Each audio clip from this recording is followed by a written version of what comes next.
one of you who tries to put a torch to that building will die in his tracks. Now, who wants to be first?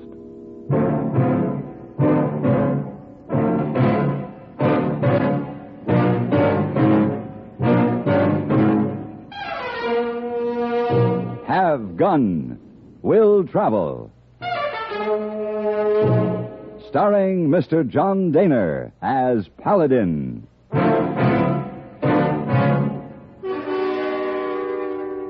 San Francisco, 1875. The Carlton Hotel, headquarters of a man called Paladin.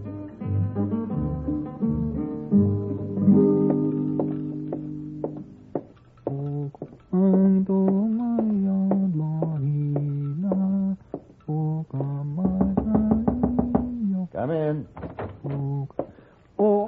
Here it is, Mr. Paladin. Whiskey, water, ice. You want something else? I want you to take this money over to the bank and deposit it for me. Oh, yes, sir. Oh, great deal of money, Mr. Paladin. $5,000. Here's a deposit slip. Yes, sir. Well? Oh, all the time I know you, Mr. Paladin, you have money. Money I earned. Yes, sir, what? So much money. You buy clothes, you live here, you pay for many things. You ever work and not earn money? I don't understand you. Oh, hey, I work and not earn money. Most people do the same thing. If it makes you feel any better, I've often worked and not been paid a dime. Oh, it makes me feel better. But I try not to make a habit of it. Oh, I know. Oh, well, I take this now. Wire for you from Nevada. Let's see. You send answer? Yes. Yes, tell him, have gun, will travel.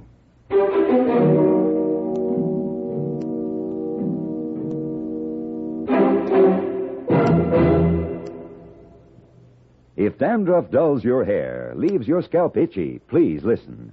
You can get rid of annoying dandruff so fast today, no one should suffer any longer. With Fitch Dandruff Remover Shampoo, unsightly dandruff's gone in 3 minutes. It's the quickest, easiest of all leading shampoos. Besides that, using Fitch regularly is guaranteed to keep embarrassing dandruff away. Simply apply in the unique Fitch manner. Before you wet hair, rub in 1 minute. This way, Fitch shampoo penetrates right down to the scalp. Next, add water. Lather 1 minute to wash every trace of dandruff out of your hair. Then rinse 1 minute. All that loosened dandruff goes down the drain. In 3 minutes with Fitch, 1 rubbing, 1 lathering, 1 rinsing, dandruff's gone. And while removing dandruff, Fitch can also brighten hair up to 35%. To get rid of dandruff problems forever, brighten hair too, use Fitch regularly.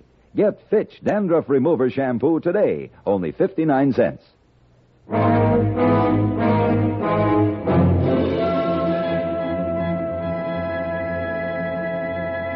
The trip to Nevada was for nothing. When I got there, my employer's problem had been settled. He'd been killed, and his killer had been hanged. So I turned around and started back for San Francisco, and that's how I happened to ride through Wormsville. Not really a town, just a single line of ragged buildings facing the open prairie, but trying to be a town. One of the buildings was a log cabin with a flagpole in front of it. Sitting by the side of the road, tracing figures in the dust with a willow branch, was a young boy. I stopped beside him. Hello, mister. Hello, son. Hey, you're going to be late for school. Ain't going. Oh? Why not? Not till they get rid of the school teacher. What'd she do? Nothing. Oh. You don't like her, is that it? Miss Stanton? I like her fine, but Pa says I can't go. Why does Pa say that, boy? On account of Mr. Breck says it to him. Breck? Who's Mr. Breck? He owns that big ranch over there. He don't like what Miss Stanton was teaching about Quantrill. What was Miss Stanton teaching about Quantrill? She says Quantrill's men were thieves and murderers. Mr. Breck rode with Quantrill in the war. Said he'd burn down the school and ride her out of town if she didn't stop teaching that way. So I take it Miss Stanton is still teaching that way, huh? Yep. She's stirring up a fuss. Hardly anybody's going to school now. Well, it seems to me it's Mr. Breck who's stirring up the fuss. What's your name? Morse Kaufman, sir. Morse? My name is Paladin. Can I sit down? Sure. How do you feel about all this? I don't know rightly, Mr. Paladin. Seems Miss Stanton oughtn't to teach things that cause trouble. Let me ask you something, Morse. Yes, sir? 1 and 1 make 2. You believe that? Sure. Well, supposing I didn't like the number 2. Supposing I just as soon forget it and use 1 and 3 and 4 and so on, but never 2. Then what? Well, that'd be wrong, Mr. Paladin. Then maybe it's wrong to think that Miss Stanton or any teacher could do a very good job by ignoring the facts of history, no matter how much they upset some people. Maybe, but Mr. Breck don't see it that way. He's too mean to think. Everybody does what he says. Except Miss Stanton. Except Miss Stanton.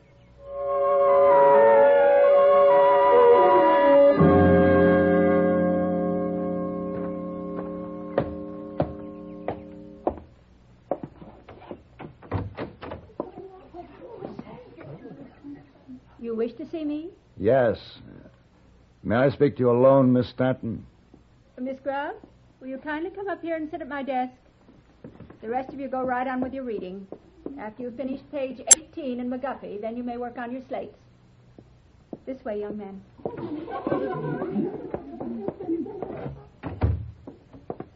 Well? I'll get right to the point, Miss Stanton.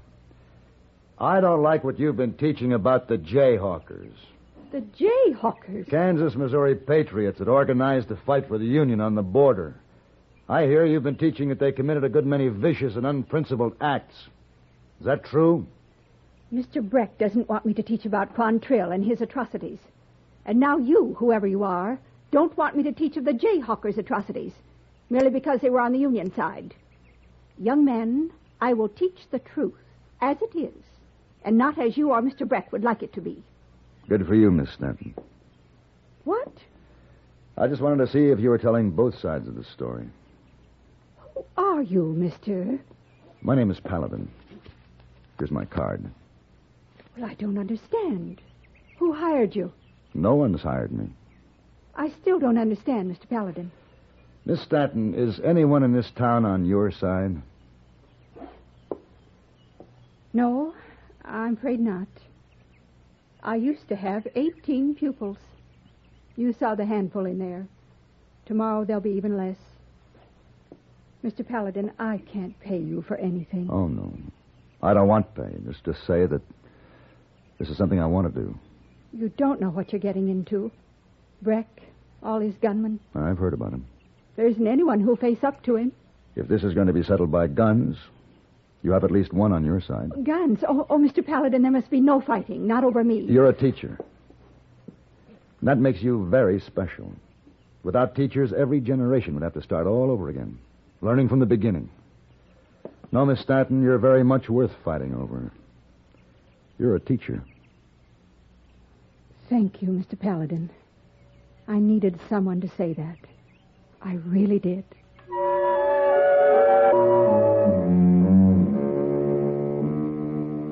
Molly Stanton gave me a list of all of her students and where they lived. She did it with little hope that it would do any good, but with the same kind of determination with which she stood up and spoke the truth in her teaching. I could do no less than make use of the list. I told you my Susan ain't going back to school until that teacher clears out. Now, we've been all over it. Then we'll go over it again. Now, where's your pride, Mr. Coldwell? If Breck threatened Susan's life with a gun, you'd be out there with your gun making a fight of it. But when he takes over a piece of her mind, you crawl into a hole. You get out of here. I'd be glad to leave if you'll do something about Breck. I'll do as I see fit. Now get out of my house.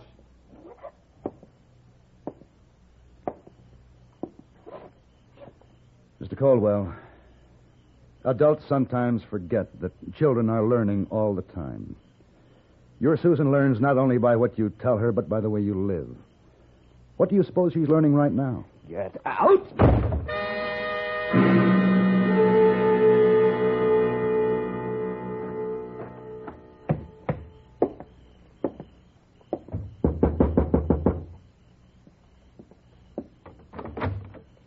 Yes, sir? Good evening, Morse. Is your father home? Who is it? Man who was at the school today, Pa. Mr. Paladin. May I come in, Mr. Kaufman? I'd like to talk to you. Come on in. Oh. What do you want to talk about? The school. I've heard around town that tomorrow Breck's riding in to burn it down. You want help? Is that it? Yes. I'm asking the people this involves for that help. Yeah? How have you been doing? Oh, poorly. Oh. I've been riding 6 hours tonight, talking, arguing. Everyone's afraid of Breck. How about you? Would you help? If I said no, would you figure it's because I'm scared of Breck? Why else would you say no? Might be I figure he's right. He isn't. This fight is over Quantrill. What he was, what he done. Mr. Kaufman, you're wrong when you say this is a fight over Quantrill. It isn't. This is a fight over whether a man named Breck will burn down a school and drive a woman out of the county for teaching. Look, Mr. Kaufman, you hire a teacher, and you see that she has the proper training and the right moral character for the job. Then you have to let her do that job. You hold her back, you tell her what to teach and what not to teach. She ends up teaching nothing. All right, but that ain't my fight. Jason and them other folks in town don't like me, the way I talk. They make fun of me. If everybody was to make a stand, I'd go along, but I don't see doing their fighting for them. But this is for yourself. You have spoken your piece, Mr. Paladin. You've had my answer. But not once have you mentioned the real reason you won't stand up to Breck. What do you mean? You're afraid of him. Wait. No one calls me a coward and walks away. Well, you just look me up at the school tomorrow if you want to finish this. Unless you'd rather shoot me in the back right now.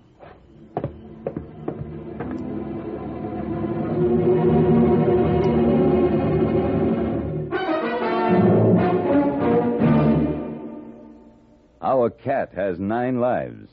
She makes that clear with every impulsive leap from sofa to the top of the bookcase. All the same, she can compete with you when it comes to getting places. In no more time than it takes the cat to reach her favorite perch, you can be in Rome or Tokyo or anywhere else exciting things are happening. You do that daily on CBS Radio as network features like our World News Roundup and The World Tonight take you to the scene of the news. For all her 9 lives, our cat can compete with you either where experience is concerned. Vast network facilities make CBS Radio a meeting place for interesting people, real and fictional, whose personal histories enrich your own. Why envy the cat her 9 lives when CBS Radio invites you to share the life experiences of celebrities who visit you on programs like our Mitch Miller Show, and invites you to share emotions with the heroes and heroines in our many fine dramatic shows.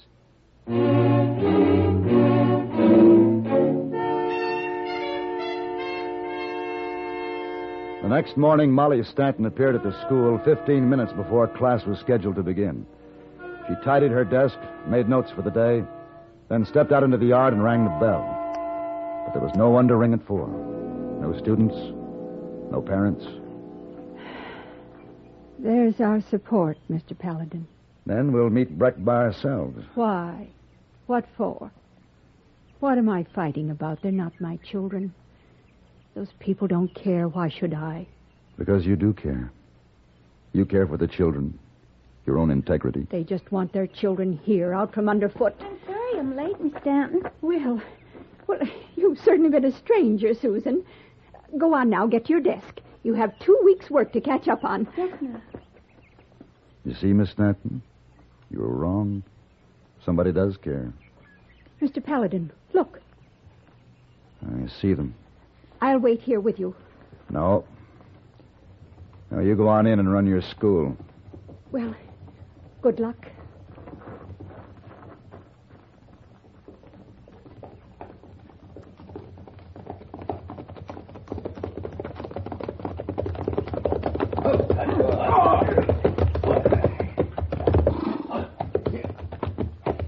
You, Jackson Breck? That's right. And you're the one who's been siding with that old hen in there. All right, boys.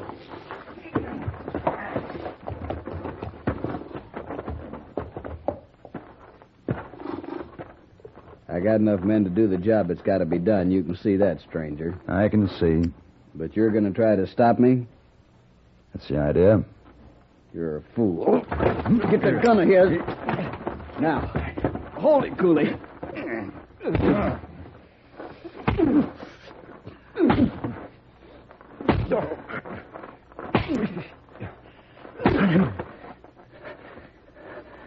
He runs easy without his gun. Leave him alone! Let him go!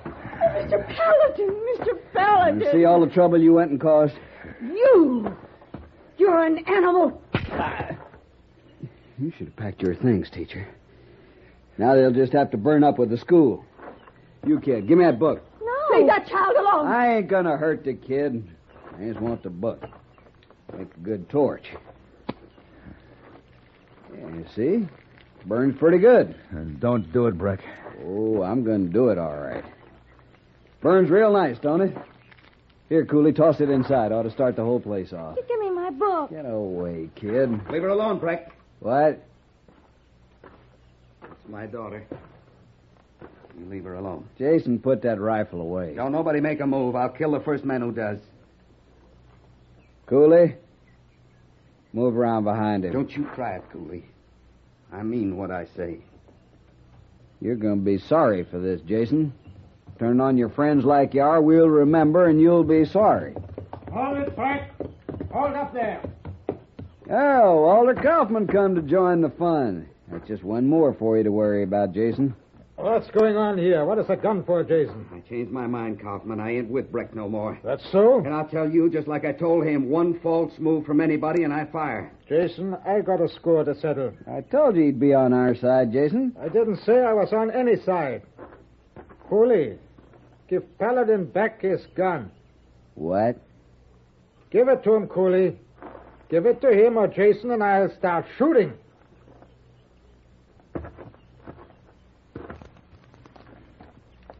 Thank you. Now you've got your gun back, Paladin. You can speak to Breck for all of us. All right, Breck. No one's holding me now. You got two hands, gun in that holster. You're standing on your own 2 feet. What else do you want? An edge? Well, Or maybe this'll help you fight. Oh. You only draw against women. Is that it? Or maybe school teachers, your specialty? Or children? All right, if not you, how about one of your men? You? How about you? Anybody? And get on your horses and get out of here. And Breck, one more thing. Don't try sneaking back some dark night. You wouldn't be very hard to find afterwards. That's right, Breck. Big man like you wouldn't be hard to find at all. Hey, Jason? No, there'd be nothing to it. let's get out of here. Well, it's finished. Not quite.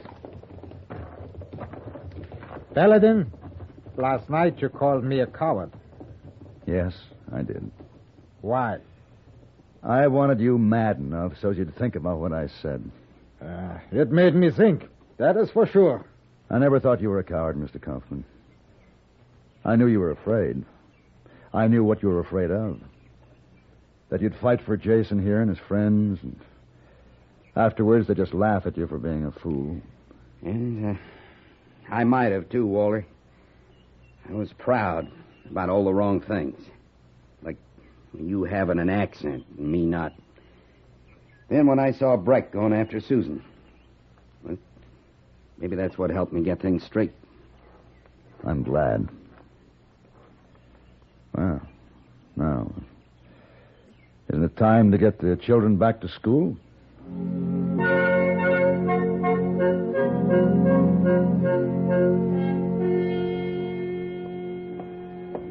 Oh, Mr. Paladin, you're back so soon. Welcome, welcome. Oh, you give me back. How you been, hey boy?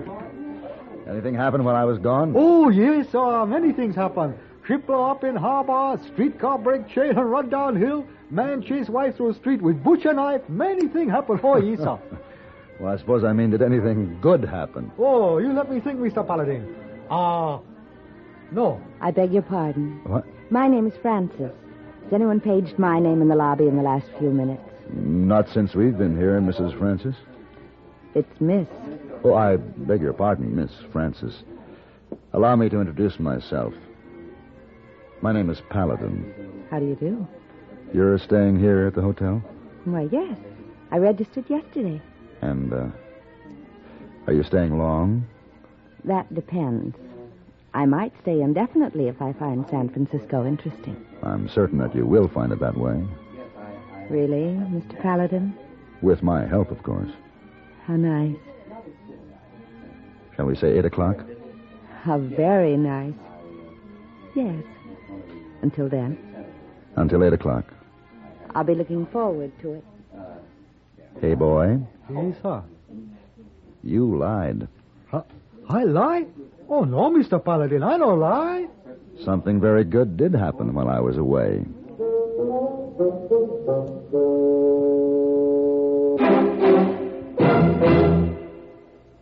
Here comes Elmer Blurt, world's lowest pressure salesman. Nobody home, I hope. Oh, gosh, it says salesmen keep out. Hey, come back here. You wouldn't want to buy a new Rambler American station wagon, would you, mister? You poor fella. Let me show you how to sell. You got to use high pressure. Yeah, but... You got to tell the customer you must buy America's lowest price station wagon, the Rambler American. The small wagon with automatic transmission, the reclining seat, deep coil springs, and handsome American styling. Is that a fact? Then you say the Rambler American is America's easiest parking station wagon and can save hundreds of dollars a year on gas and maintenance. But will that high pressure work? I'll prove it works. Order me a Rambler American station wagon. Now, how do you like my sales technique? Well, it's not as good as your neighbor's. Oh? No, he just sold himself a Rambler station wagon and a Rambler sedan. Want a whale of a buy on a used car? See your Rambler dealer right now for a tremendous assortment of select used cars taken in trade on all the new Ramblers. See your Rambler dealer for a select used car.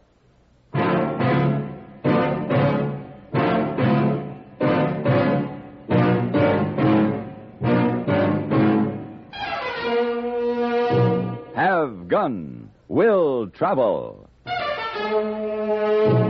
Created by Herb Meadow and Sam Rolfe. He is produced and directed by Norman McDonnell and stars John Dehner as Paladin with Ben Wright as Hey Boy. Tonight's story was written by Sam Rolfe and adapted for radio by John Dawson. Featured in the cast were Helen Cleave, Carrie Bartell, Richard Perkins, Virginia Gregg, and Joel Davis. Hugh Douglas speaking. Join us again next week for Have Gun, Will Travel.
Mm-hmm.